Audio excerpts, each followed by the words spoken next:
Welcome to Imperial Interlude. This is the 29th episode. This is Season 1, Episode 7 of the Book of Boba Fett. With me, as always, is Ralph. Hello, Ralph. Yeah, hello, Tim. So, just as a heads up to anybody out there, I might be completely off the rails today. I'm my 4th day on antibiotics and painkillers because of a sore root canal infection thingy. So I'm not my usual self. Apologies. This also may affect my memory of the Book of Boba that I have watched. So if I get anything wrong this episode, please bear in mind I'm not myself. And the other caveat, of course, is spoilers. Anybody should know that by now. They should know that by now, shouldn't they? Yeah. So spoilers aside, that's the end of the season. Mm-hmm. Possibly the series. We don't know for certain yet. But Indeed. let's start at the beginning of the episode. Which was the opening with Boba Fett and Din and the mods all sitting in, or all inside the bombed out remains of Sanctuary. Yes. So I guess that means that What's-Her-Face is dead. All are dead. I guess as much too. Well, I know that the actress Jennifer Beal said in an interview it's up to Dave and John and everything, so you never know. Some characters, some people might have survived. As long as in character nobody mentioned her death, she might as well just be injured. Yeah, severely. But there's no sight of any former inhabitants of the establishment, so we're just going to guess there have been casualties. Yeah, very heavy casualties, and they're busy talking about what to do. Then Jin tells them that Marshal Vanth and Freetown will assist in exchange for ending the spice trade, which Boba agrees to, but Fennec's not happy about because that's a big chunk of their income. Revenue. But I'm guessing they can get revenue elsewhere. And then they make the possible plans of hiding behind Boba's, basically his palace, but then the mods pop up saying, you make ground here, because that's where they are, basically. And I think the implication was that from a point of view of protecting the people, because at the end, that's what it seems to be about. Yeah. That Boba retreating to his palace would have been bad, and the mods aren't going to leave to protect the people because they need protecting, as they wait for the reinforcements, the pikes, to turn up. And as they are all talking, a certain bounty hunter turns up, doesn't he, at front? Yeah, that weird blue guy.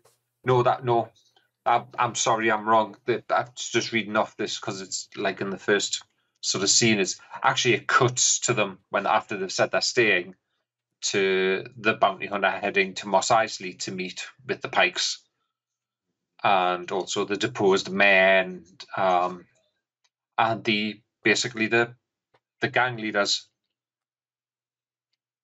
in were the gang leaders there? They weren't they, or not?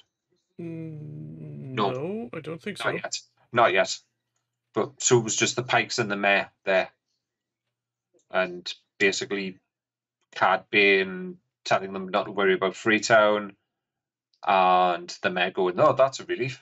And also then we get the confirmation that it was actually the pikes who destroyed Boba's family, not of Tuskens, not the swoop gang, which I think we all sort of guessed. Yeah, we had thought that just the swoop gang wouldn't have enough firepower. Yeah, same as that just Cad Bane wouldn't be a single-use person for that kind of work. Yeah. So we then get that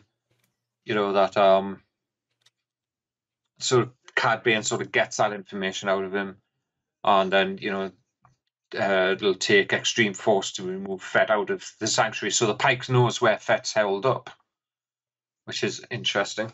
There must be, it's obvious they've probably got people in the city. Yeah, and let's face it, Boba Fett is a person of a outer appearance that is hardly to overlook. True, and then being response, he has an idea to pull Pet out of the sanctuary. So we then cut to a very recognizable ship flying towards Mos Eisley and Pelimoto's hangar, a certain X-wing. Yeah, that was a scene I completely did not foresee. Did you think it was going to happen in season 3 of Mando? What happened there? I don't think if I would have foreseen it in any way, certainly not this way. So we now have a X-wing that's in the middle of the night, landing inside a very well-known at this point space dock with a lady and her droids. Who mistakes it for a New Republic? Which I found hilariously when she goes, "I just filed my paperwork." And yes. The usual small villain excuse to I'm completely obedient to the law, so please don't check my tax report. And then the hatch opens up, but nobody comes out. And as she climbs up, where we can obviously see which auto unit it is in the back.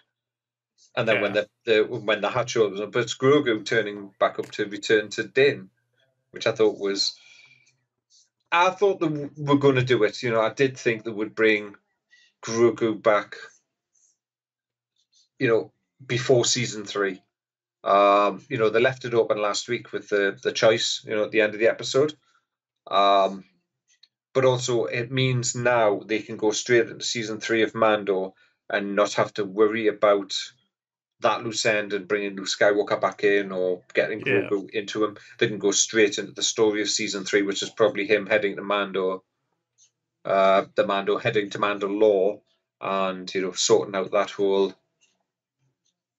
bathing in the waters and whatever else is going to happen within this soon to be. I think we will have a new Mandalorian Civil War probably. Yeah, and on the note of the choice that Grogu made, you remember that we had discussed about where did Luke get the lightsaber from Yoda. There has been way earlier on discussions on why Yoda still has his lightsaber in his belt when he escapes the Coruscant throne room scene. Yeah.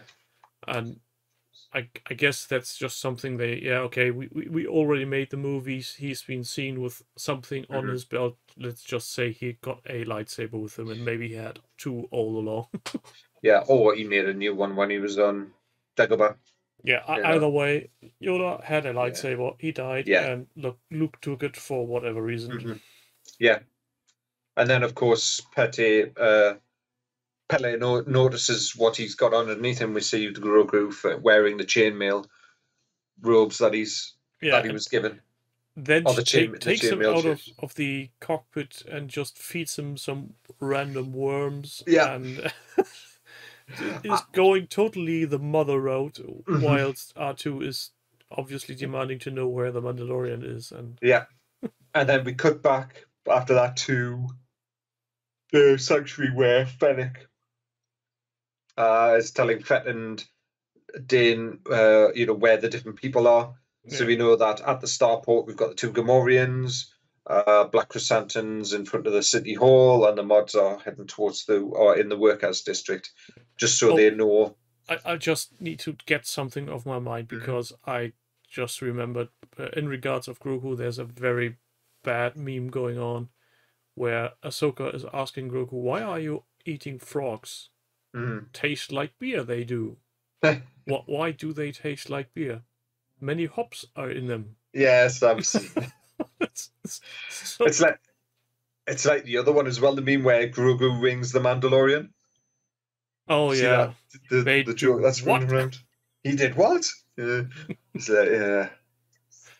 But and then so we get the basically the setup of where each of the different Boba Fett's factions are. Yeah, very thin stretched forces, and they all depend on the timely arrival of the people of Freedom Town.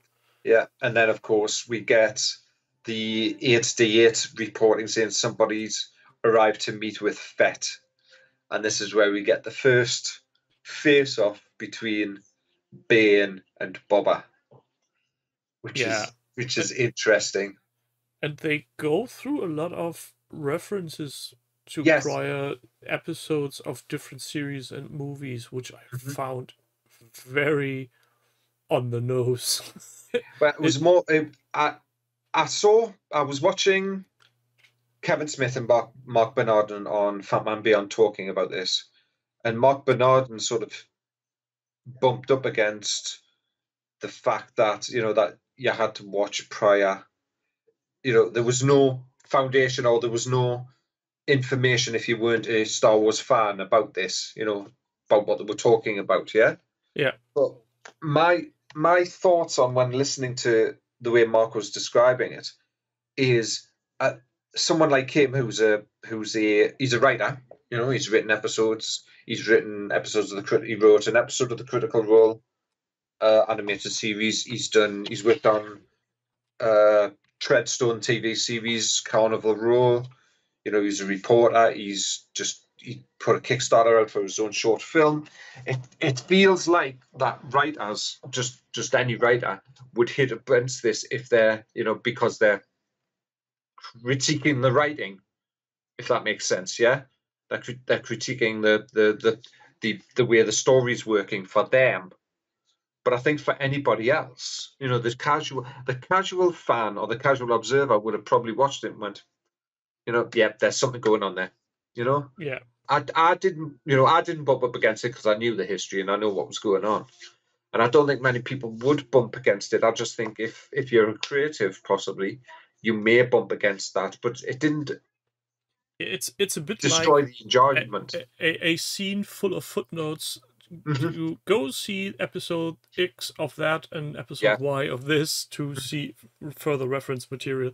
And I don't think that's so bad because, as you said, as long as you're not a hardcore Star Wars fan who has watched everything that's out there, and maybe this is your first time going into a Star Wars TV series, you only watched the movies, heard that The Mandalorian is good, and now you're trying Book of Boba Fett for the first time, then that reference of past events between these two is actually a valuable thing.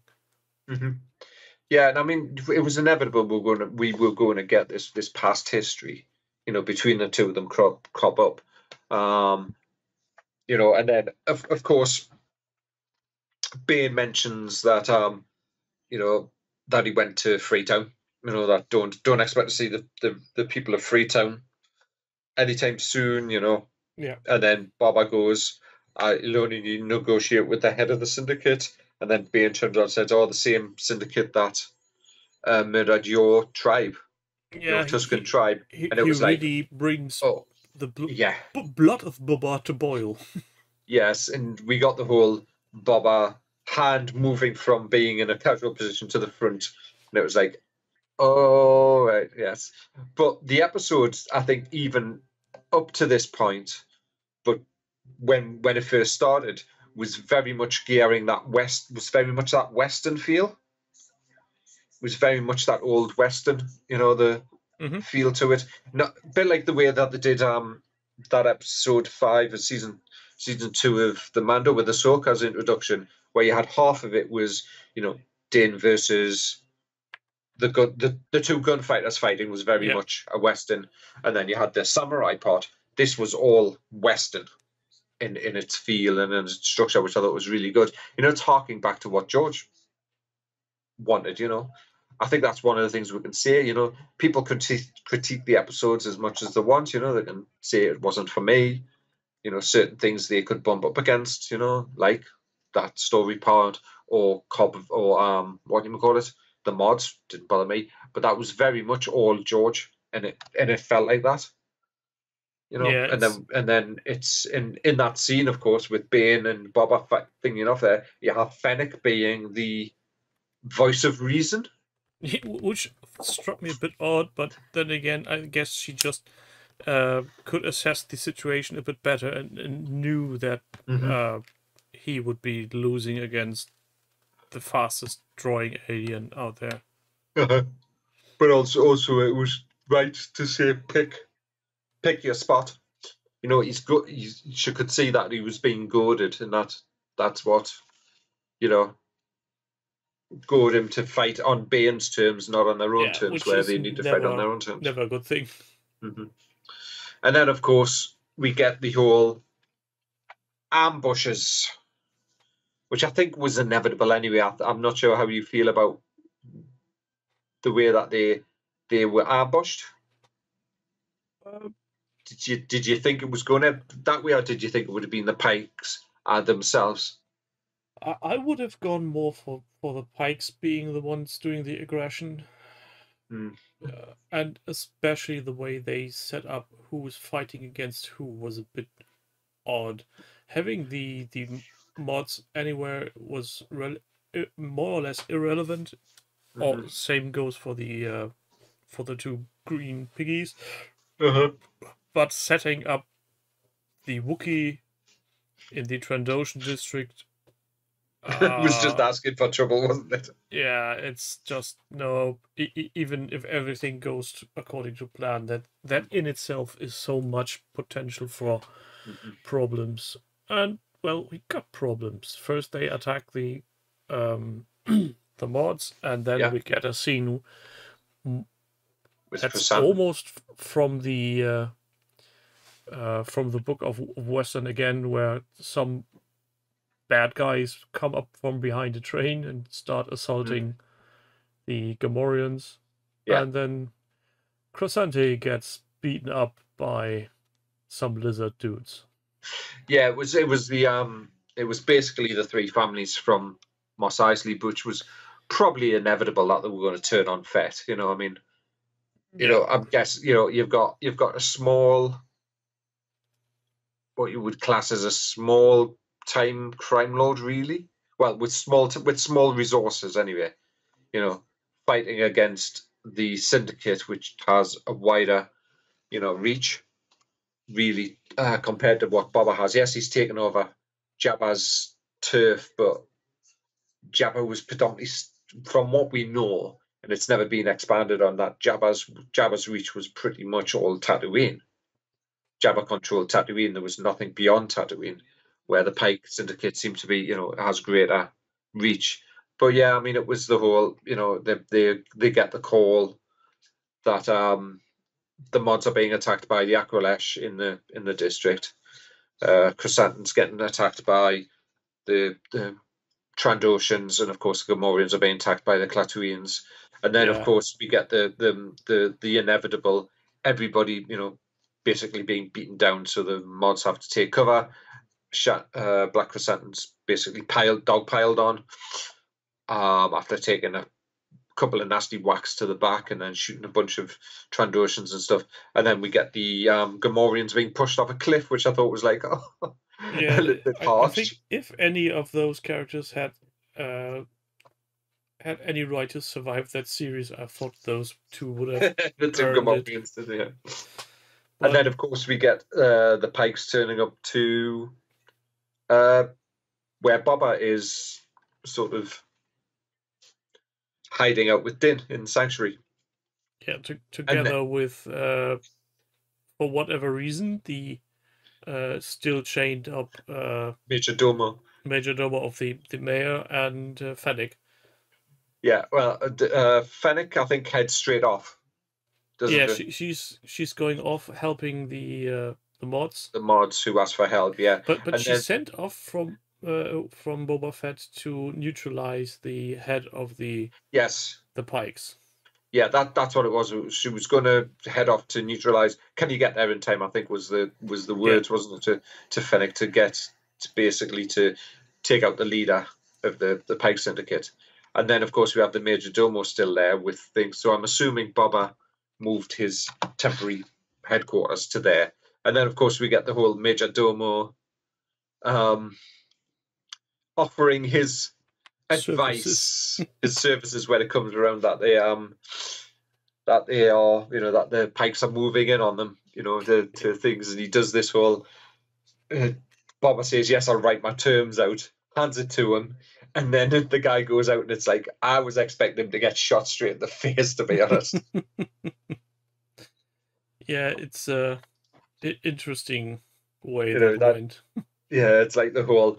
I'll read the. Go take my terms. These are my terms. Go read my terms. And my terms are for them to surrender. If they don't surrender, it's going to be blood in the streets. Which I thought was like, yeah. But the gulp and the look on his face, which was like, oh dear. And then as they raise their gun to shoot him, we get the jetpacks, and we get Boba flying out on a jetpack, which I thought was really cool, shooting down pikes, followed by, of course, Din. So you Yeah. have two Mando. Well, you have a Mando and what would you? Boba wasn't Mandalorian. Isn't seen as Mando. So and a clone. That's a discussion. I would say, do we know if his father was Mandalorian? Because he talks about the armor being inherited from his father and his Yeah. father's father. So I'm going out on the limb and say he is a Mandalorian, even if not by the weird, wacky genetics they think of in any way, shape, or form on Mandalore. But from a pure genetic standpoint, he probably is. According to canon, and this is going off Wikipedia, yes, it says Jango Fett was the famed Mandalorian bounty hunter, and template for the clones. So yes, he is a Mandalorian for all intents and purposes. Yeah. He's just not following the way. Exactly. He's not a child of the Watch the same way that Boba is. So but then we get the two Mandalorians flying out in their Beskar, laying waste to pikes, which I thought was really cool. And then of course we cut to the I'm just trying to see. I think it's the mods next. It's the fighting, and then it cuts to the Fennec helping the mods out, if I remember correctly.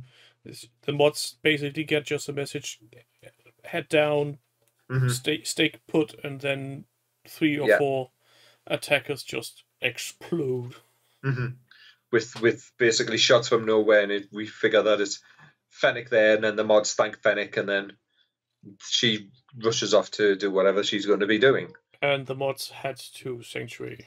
Yeah, they head to Sanctuary, followed by, but as that's happening, we sort of cut around, and the battle sort of intercuts in lots of different places between that one and the mods, and then the two Mandalorians are basically being shot down, not literally because of the armor, but sort of on their knees and stuff, as a couple of the pikes suddenly basically are shot down, and coming around the corner in a heavy armored speeder is the people of Freetown. So they've actually you're getting one step ahead. Before that, there are pikes flying around the corner because one Chrysanthemum is coming around. I think. No, the speeder comes first. Okay. Because they use it as cover, and then Chrysanthemum comes out the corner, and they pull Chrysanthemum behind the thing as well. Yeah. So we get the we get people of Freetown turning up to help out. Then the mods turn up, and that's where we get the whole what's this? Is it Desert Scurrier or something doing here? And one of the people of Freetown turn up to save the tails of some city rats, and then Boba goes, save it for the pikes, so they to get them a bit of unfriendly banter of your local troops. Exactly, and then we get Chrysanthemum basically hurling 2 pikes and then dragging about 3 of them behind him.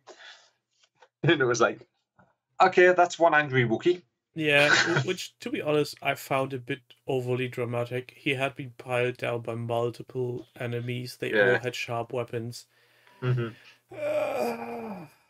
I guess if you don't know the character from the comics and what he was like in the comics, it's setting that scene still, isn't it? Really, of what Chrysanthemum is like. Yes, we've seen him fight, but we've if you read him in the comics and stuff, he is this unstoppable force. He beat down Chewbacca. Yeah, but still, so, if he gets cut to pieces, true, he can't put himself together. Very true, but we get the scene anyway, and then they start to celebrate as Din warns of them of trouble as he switches his view, and we get two super droidicas, basically. Yeah, is what you would say. walking flak towers. They are actually called Scorpionic droids, and what's interesting is these are concept art drawings originally in the art of Attack of the Clones. Mm-hmm. They were concept droids for the Battle of Geonosis.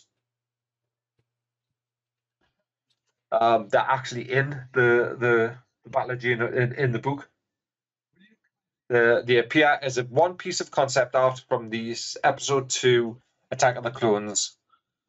They were originally introduced in Legends continuity and the Essential Droids guys in 2006.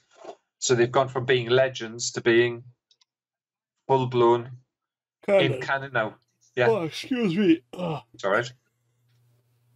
So we get these two of them turning up, and of course, because they're like droidicas, they have deflector shields. Yeah. And I thought it was quite, interesting that, Boba and Din tell everybody run, and people start running away. Same with Din and Boba as they're fighting them.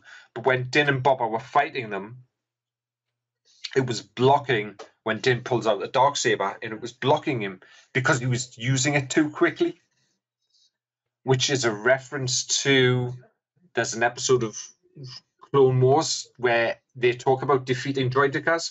Anakin, Ahsoka, and Rex are on this planet. It's the same planet where we get introduced to what's-his-face's character from Rogue One, voiced by Forrest Whitaker. Well, his character. Lies, deception.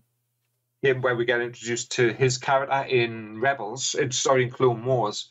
They go to that planet. Of course, they're teaching the freedom fighters how to fight. And one of the things they're talking about is using a slow-moving object to penetrate the shields.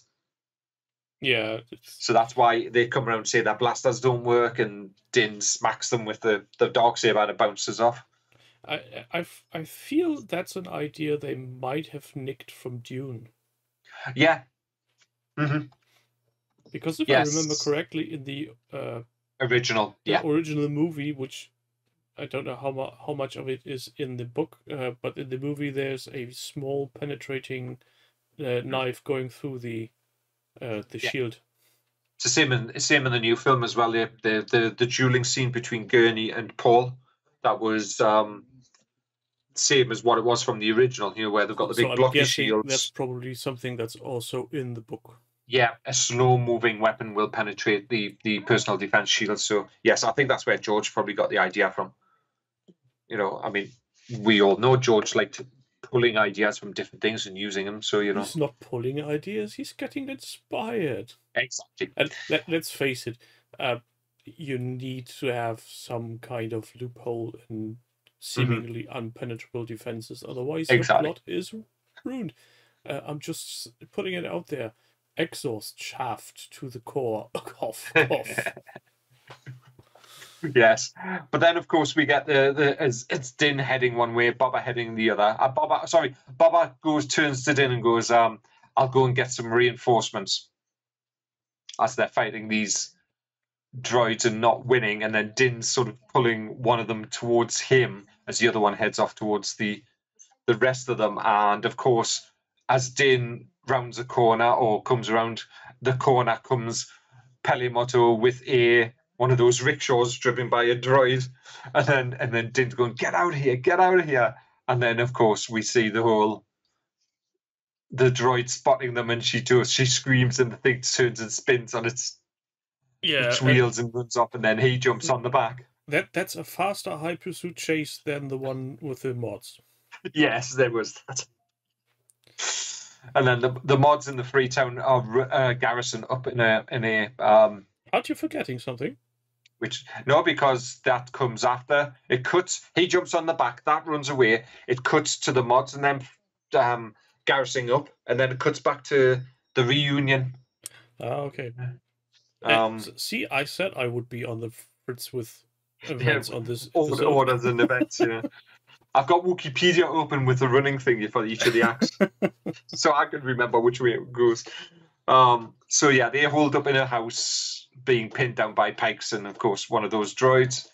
And we cut back to Moto reveals that she has a delivery for Din, and it was, of course, Grogu, who then sees him and jumps into his arms. So we get the father-son reunion Yeah.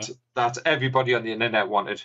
And sadly, the poor droid from that rickshaw is a bit damaged and then just goes berserk.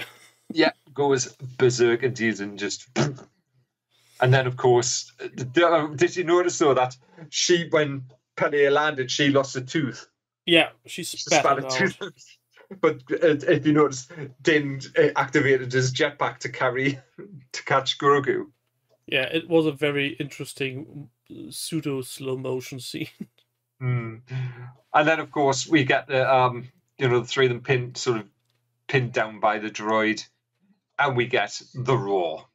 We get the scene that we knew we were going to get. I'm sorry, it was in episode 3. Was it episode 3 or 4? I think it was 4.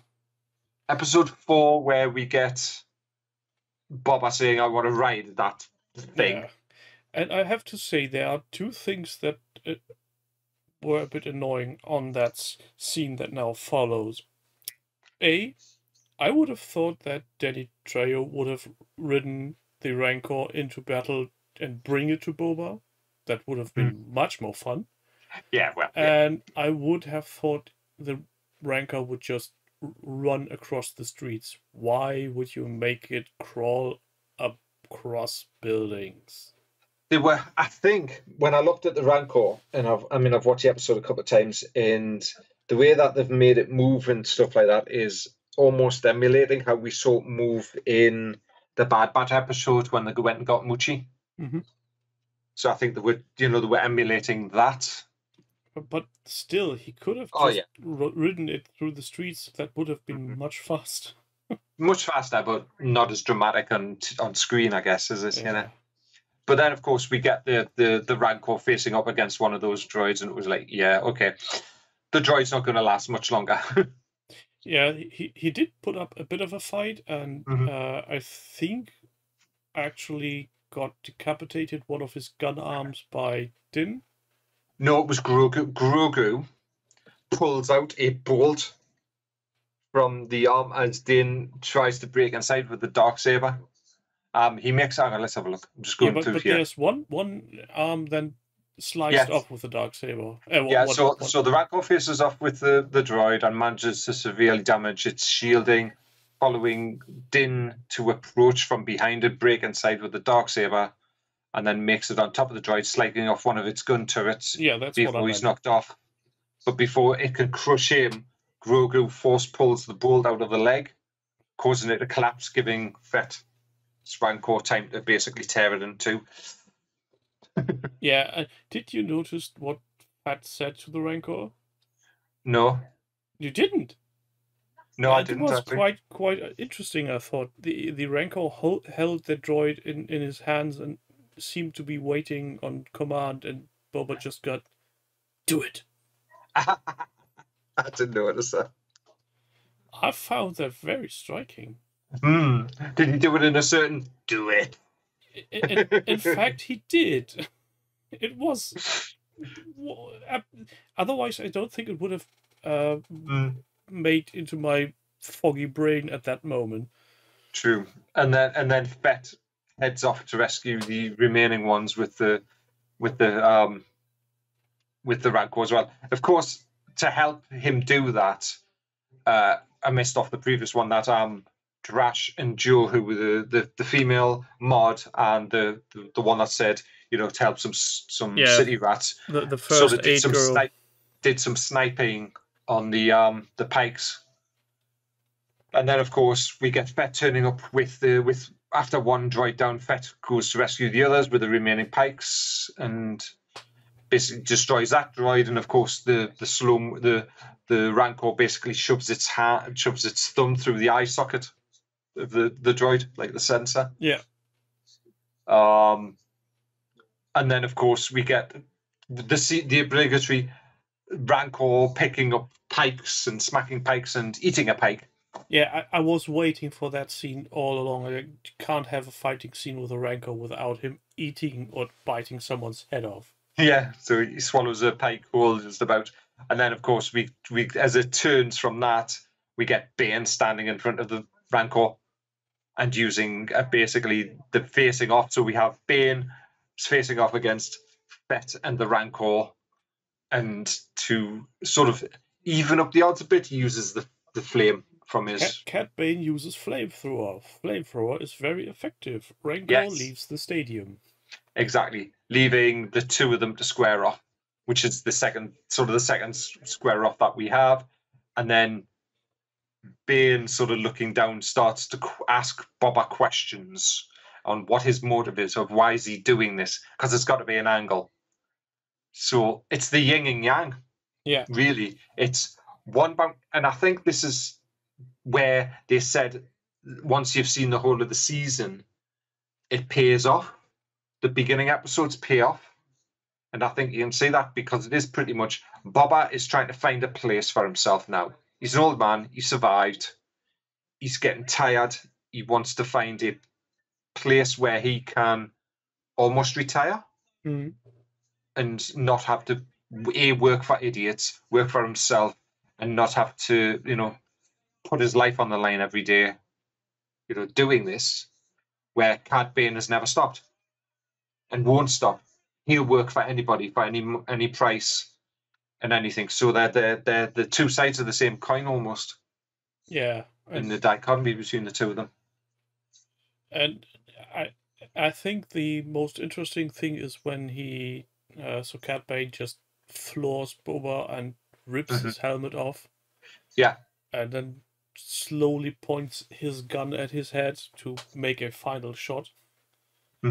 And for some odd reason, I've more or less have foreseen what then follows, because since he set upon the Rancor, he also had his Guffy stick with him. Yeah. So Boba then uses his Guffy stick to whack Cad Bane a few times, and when he is on the ground, he finally deals the killing blow. Or does he? Yes, he's left for dead, but we don't know if he's actually dead. I'm pretty sure if you get a pointy stick shoved through your chest, that's the definition of dead. But there's the whole conversation as well, which I thought was interesting before that, about basically Cad Bane saying that he taught, I knew your father, I knew you, I taught you, all of that type of thing, where we were laying out some of the history between the two of them as well, yeah? Between Bane and stuff, and then of course Bane shoots and fires and floors Fett, which is harking back to that unfinished episode of Clone Wars that they were going to make, which had the two of them facing off. That's how Boba got the dent in his helmet, supposedly. But it was it's that where you said, Boba basically goes all medieval on his arse with the gaffy stick and stops Bane and then stabs him. But there's that slow panning shot heading up, right? And if you look on his chest, the chest monitor, still blinking. Well, that could be just a diagnostic LED. It could be, but I've got to... If he's dead, fine. I can understand it being done. It would strike me as very weird that Disney/Star Wars would kill a very well-known character that quickly. That way, yes. You surely the obvious way for him to die would have been in sort of a duel, almost a proper pistol duel, yeah. Oh, I think we failed to mention one important part. Which is a bit more earlier, when the people of Freetown come and didn't ask where's the marshal. Where's the marshal? No, he says he's sorry, dead. No, what he said was because it's Cad Bane said he visited the marshal, and then he goes, sorry to hear about the marshal, and the Weequay turns around and said, yeah, he was gunned down in the street. Yeah. Which so, at that point I thought he was a goner. But I thought he'd survived, because when you'd watch the scene, yeah, he gets from hit in the shoulder. Scene out, I would have said he would have survived as well. But at that point, I thought, okay, maybe they've actually killed him off. Yeah, because I would have said if he had been just wounded, he might have ridden along with a arm in a sling, and just commanding everybody. But yeah, just came to my head that we forgot about that totally. Mhm. So going back to the current events, Cat Bane lying in the street with a X imprinted on his chest for whatever reason. It's a very thing into the fabric, and then the blinking thing, but the panning shot. Yeah, I'm of the opinion though that it's the whole. They've brought Cat Bane in for 2 episodes, and then they kill him. If they've killed him, fine. You know, it's like Dave and John know what they're doing. You know, John Favreau wrote the episode. You know, and it is one of Dave's toys, so you've got to wonder. You know, would Dave okay that sort of storytelling? But it's John's story, really, isn't it? It's not just John's story; it's the Mandalorian story, because I think you could probably class this whole season as a side arc. A side arc to the Mandalorian story. You know, I mean, yes, it was called the Book of Boba. That doesn't bother. It doesn't bother me what it was called, and I know people have bumped up saying, well, it should have been called, say, the Book of Mandalorian, the Book of Boba. Say, put the Mandalorian in, and then called it the Book of Boba. You know, from a point of view of. But the protagonist wasn't the Mandalorian. Exactly. It was Boba Fett. So you know, I mean, got no problems with bumping up with the title and stuff like that. And then so we have Cat Bane with an unknown health status and a very angry and frightened Rancor running rampant in the city, reenacting scenes from King Godzilla. Kong. Godzilla, King Kong, yeah. Din tries to ride it at one point, which I thought was quite interesting. Yeah, and then just gets smacked. Yeah, but I'm thinking as well, is that a foreshadowing of the Mythosaur riding? I don't know. For season 3 of Mando, you know, with the whole you know, leader of Mandalore, or Mandalore the Great, or whatever, he was riding a Mythosaur, carrying, you know, wielding the Darksaber. Is that some foreshadowing that we have?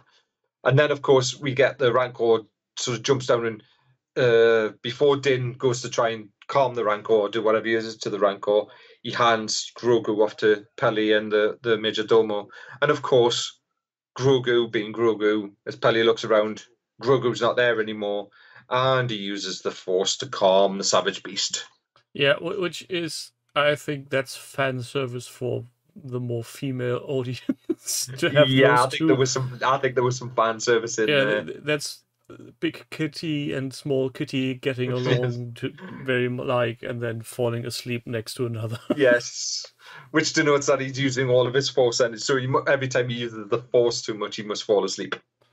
Yeah, which could be interesting in future episodes. And then, of course, that sort of wraps up the arc in Mos Espa. But then we cut to Mos Eisley, where this is now in the surveyor's office, where the Pike Syndicate, the 3 heads of the family, and some guards of Pike and the mayor are all there talking, you know, basically talking, and the Syndicate are basically saying, we're going to be leaving.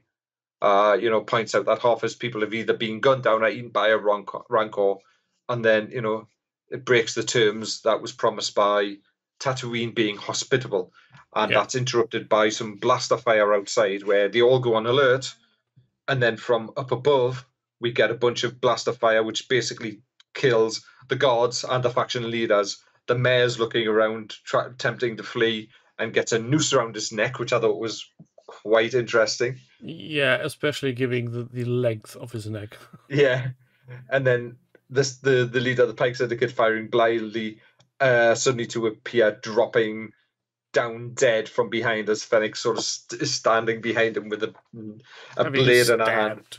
Yeah, just been stabbed through the back. So Fennec proving she's the master assassin. Yeah, which I thought was nice. It was nice for sort of her to get a little bit of the. Don't mess with Fennec. Exactly, don't mess with Fennec. And then, of course, we get the scene of Mos Espa with Fennec and Fett walking through the streets of Mos Espa now, with the town folk sort of working to clear things up and greeting him and bowing him and showing him respect.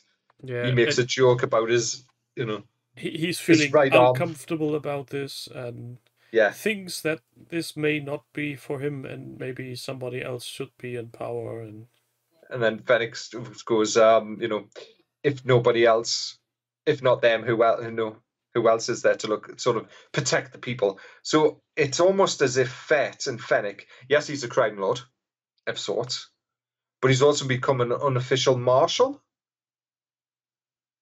in some respects as well, sort of keeping the peace. He's the daimyo. He's the daimyo, indeed.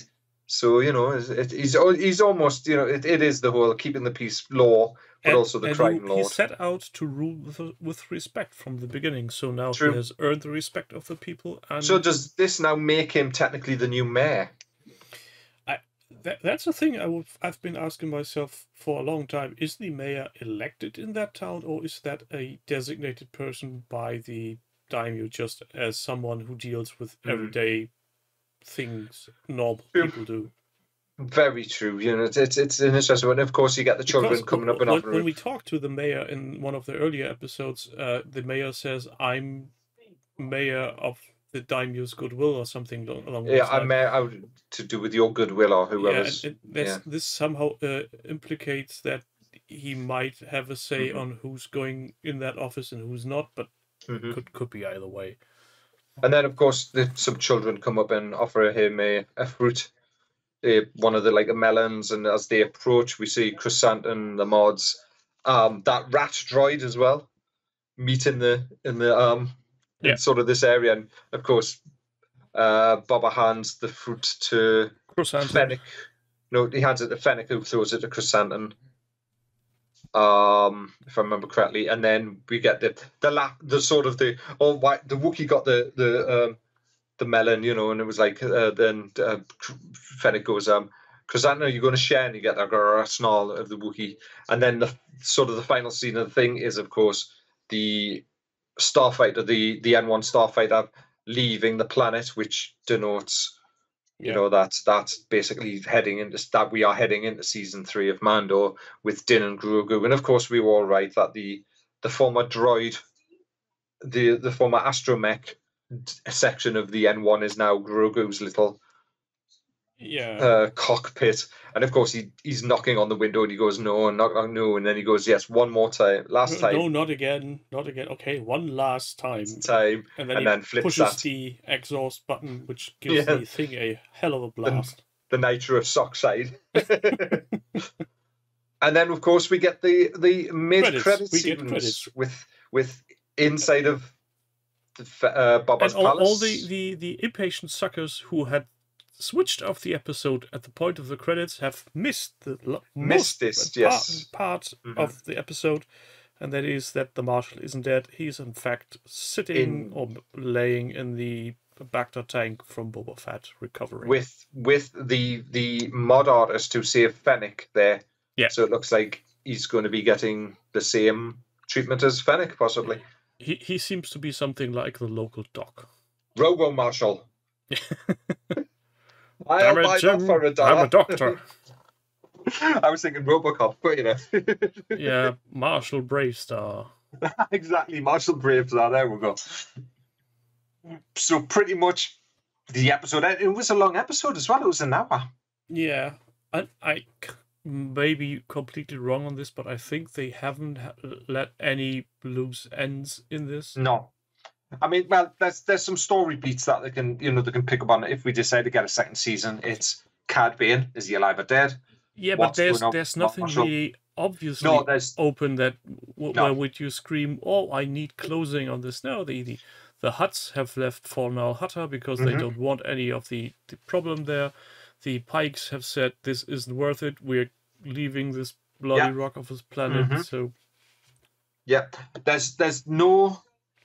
are no loose ends. They didn't bring anybody in, which, I said, are we going to get to see someone from Crimson Dawn? Are we going to get to see Kira? They didn't do the Kira arm, so they may be saving that for something else. If they do decide to go down that route of what's happened with Crimson Dawn and, and all of that. We didn't get to meet any of the other bounty hunters. People were saying we might get to meet like Dengar and Forlorn and stuff. There was none of that. The only thing that you could call an open thread is actually the status of the Marshal. What's is his story after recovering? True, but even then, it's maybe he gets his own side story. The stories of Freetown. Yeah, I mean, we don't know what they've got planned, if anything. How we know one of the rumors and one of the things is that has been mentioned is that the Mandalorian's only getting 3 seasons or maybe 4. They said 3, it might go to 4. I think it depends. Yeah. And then beyond that, we know we're getting Ahsoka, but we know what Ahsoka's going to be about, and that's going to be Thrawn and searching for Ezra. So that's probably going to introduce Sabine Wren. But I'm also wondering are we going to get a Sabine Wren in Mandalorian season 3 if that's linking in with what's going to happen on Mandalore? With the factions. And, with what's going on with Mandalore, I think we'll get... I think one of I think the Marshal is a former Mandalorian. I think it is one of the characters that turned up in the comics. In the animated series, who worked with Maul and worked with, Gar Saxton and stuff during the Civil War. I think that's who the Marshal. That's who the armor is, because the way they've set Din up is being a child of the Watch, and we know the Night Watch were technically those that became parts of the Mandalorians. So I think that season 3 of Mando is basically setting up a conflict with probably Bo-Katan, Kryze, the children of the Watch, and Mando. And I think the Mando will be separate in all of that. I think there's three factions, not just 2. Plus whatever's going on with Moff Gideon and stuff in it. But on the whole, I enjoyed it. On the whole, loved the series about Book of Boba. I thought it was really good. There was some really interesting stuff in there. Yeah. Especially the stuff with the Tuskens and fleshing those out more. I think what annoyed people the most is that it wasn't a typical Star Wars shooty bang bang series. Even it had a character in it as a main protagonist that would have lent itself brilliantly for such a thing. It's I almost would call it a coming of old age story. It's a redemption story for him. In some respects, he's a human-esque character with a limited lifespan, and he's getting old, and he just wants to fight. He's just too old for this shit. Yeah, pretty much. And I mean, you've got enough characters there to set things up. So you've got Fennec, you've got the Marshal, to set other things up if they want to go down that route. But yeah, because it wasn't your atypical. This is Fett. It wasn't the Boba Fett from 1983 or 80, but to be honest, the character from 1980 and 1983 who then turned up in the comics, was like, but was pretty much 2-dimensional. And people tend to forget getting eaten by a Sarlacc tends to change you in a bit. Yeah, I mean this version of Fett reminded me more from the Legend novels, and I need to get this one right because it's there's a collection of novels that they did which technically almost emulated Star Wars in some respects in the plot for it, with Jason Solo turning to the dark side, pretty much, yeah. It's the one where we get introduced to Boba's daughter and things like that, where he's an old man and he's become Mandalore, as they say. Yeah, it's set after the Yuuzhan Vong War. He trains Jaina Solo to fight a brother. It's the one where in the novels he gets a Beskar gam, which is basically a Beskar neck brace. So the armor's all Beskar, and he gets one for his neck as well, like a collar, a Beskar collar, to stop him from basically being beheaded like his father was in it and stuff like that. So there's a collection of 9 novels set after the Yuuzhan Vong War. Now we know the Yuuzhan Vong War is all canon, but non-canon legends, but still, we have that. It's the one where he also in this arc. He knows Natasi Dala, Admiral Dala, who's the first female Imperial Admiral, and all of that stuff, you know. So he knows these characters, but he was very much in that he's an old man, you know. He's called Mandalore. He's in charge of the Mandalorian people. He is Mandalore. So it's just interesting that, you know, that character Fett from that novels, I equate this version of Boba to a little bit to that, where it's an older character, you know. He's wanting to, you know, look after his people, as he says more. Yeah, he's not gallivanting around the galaxy to do things. And that's where I think, you know, this version of Boba sort of emulates that in some respects. Yeah, all in all, I must say I pretty much like the series in its all. It had its weak moments, and for me personally, the weakest moment was actually this bloody damn chasing scene, because that was so apparently gross. Yeah, but I think that if that's just one scene. As I just think of it, I think the Major Domo will stay with Boba. Yeah, I think he'll be Major Domo still. You know, he'll be that character. We'll have somebody reigning from Jabba's palace again with a Twi'lek Major Domo. Well, I don't know. All he needs is a translation droid. Well, I was thinking more the fact is that the Major Domo from the mayor might end up working for Pelimoto in that shop. You know, seems the two of them seem to hit it off quite well. Well, since she has been fond of a Ewok, Jawa, which are furry. Now, what's interesting though is was interesting in some interviews is that, you know, that the Tamora Morrison and even Ming-Na Wen have said, you know, they'd like to come back and re-thinking with these characters. So you never know, we might get it next year, you know, with a gap between, say, Mando season 3 and then, you know, they're going to Book of Boba and then do Mando season 4, or however they're going to do it. You know, I know next year we're getting Ahsoka. And at any point, the Mandalorian could call on the help of Boba Fett, saying, exactly, I could use your services, or do you know somebody?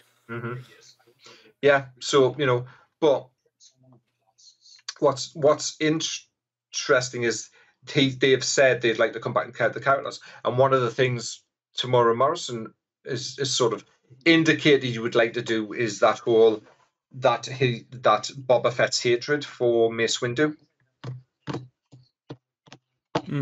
because there is a collection of the fandom. I don't equate, you know, I'm thinking either way, you know, I don't really mind that Mace survived his fight from the Emperor. Yeah, I don't think so. I'm not.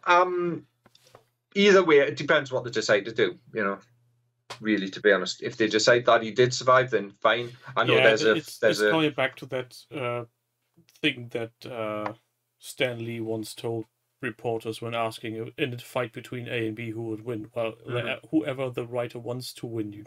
Yeah, exactly.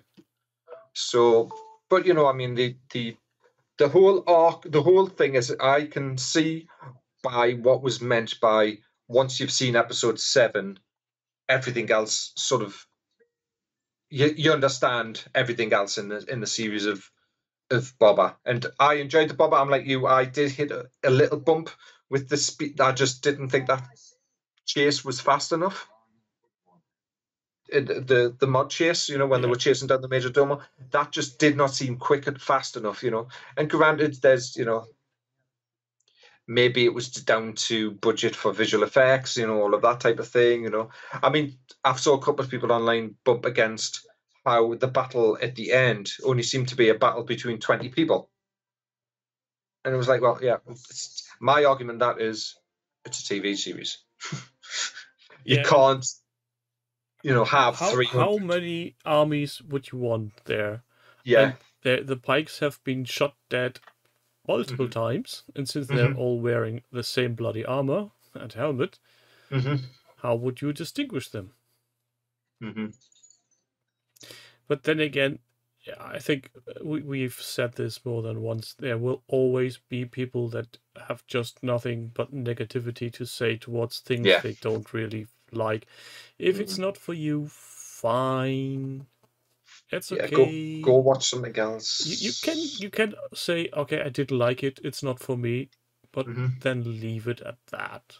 Unless people Yeah. are asking you for details on what especially did tick you off, you don't need to shove it in anybody's face, because there's so much bloody entertainment out there. You will never ever be able to watch everything. I dare anybody to try to just watch everything that's on Netflix right now. And continue to watch everything that's getting shoved in there new. Never watch anything twice. You will be never done. Yeah, it's insane. I mean, I've got a watch list a mile long on Netflix, and half the stuff I haven't even looked at. Yeah. And it's like, I just looked in and went, really? Yeah. I just it just no. But so with Book of Boba Fett now ended, mhm. it's sad to say that this podcast will have a hiatus again. A little hiatus, yes, indeed, unless anything crops up that we really want to chat about. The next series that will be launching is, if I remember correctly, is the Obi-Wan Kenobi show. Yeah, that was announced. We have an official release date for Kenobi with an official poster, and that came this week, and it's going to be the 25th of May. And for people who know Star Wars, that's a very relevant date, because in 1977, that was the day that Star Wars was released in the pictures. Yeah, and that's a Wednesday again. And it's a Wednesday, yeah. So potentially we will be doing, unless life dictates otherwise, another episode on the 29th of May, yes. which then could be released the same evening if we can be asked to do so. But also, we have May the 4th, so maybe something drops on May the 4th. Yeah. There is rumblings that something is going to come on May the 4th, but I don't want to, If anything speculate, of a higher interest or that's worth debating, we will make another podcast. But since people like Atomic Mass Games have been quite shy on anything news, I wouldn't hold my breath until the 4th of May. I don't think we will get any interesting big news talk worthy before that. No, I don't think we will. I mean, there's been things mentioned on their streams, but it's until we see the stuff physically out. Yeah, or at least in any kind of official announcement as an article or something. Indeed. Then, something in written form which we can print and then wave around our heads and say, see, we told you. Yes. Or read online if you like reading online stuff. Yeah, if you're able to read. I hear people are able to do that thing. I wouldn't know. I can't. Yeah, with that said, I think we call it a day. Yes, our tightly scripted half an hour's tightly scripted. As always, thank you, Ralph, for being here and having the running order in the background and reminding my soggy little brain on what happened. Thank you out there for listening and to our ramblings. I hope to see and hear you again all next time when we discuss potentially the first episode of whatever the Han Solo will be finally called. See you again. Bye.